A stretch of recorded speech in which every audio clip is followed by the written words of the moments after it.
C'est la deuxième édition du prix de littérature jeunesse ivoirien Il était une fois. Ce qui a changé, pas grand-chose. C'est-à-dire que le plaisir de se retrouver avec beaucoup d'acteurs du livre, à la fois des éditeurs, des libraires, des représentants du ministère, des auteurs, des représentants des alliances françaises, etc. Donc, dans cette ambiance conviviale, il y a un débat qui a été assez musclé, on va dire, pour choisir le vainqueur de cette deuxième édition. Je vous rappelle que ce prix a pour vocation, comme ce qu'on fait avec NIMBA, depuis maintenant 3 ans, c'est de favoriser, encourager la création locale en matière de livres.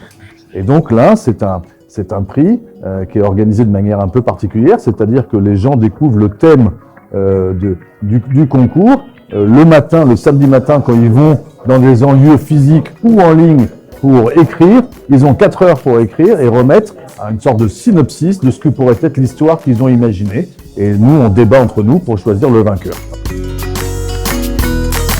À la sortie de ce prix, il y a un roman qui sont édités par les éditions Grande en France et NIMBA en Côte d'Ivoire. Le ministère de la Culture est très heureux d'avoir été associé à cette deuxième édition. Il était une fois.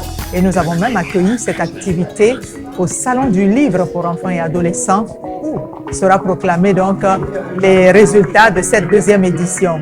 Alors, je vais rapidement rappeler les dates donc, du Salon du Livre pour enfants et adolescents organisé par le ministère de la Culture et de la Francophonie. Ce sera donc les 14, 15 et 16 décembre 2023 au CESTICAO, au Centre Ivoiro-Coréen, à la Ouattara, donc de Cocody.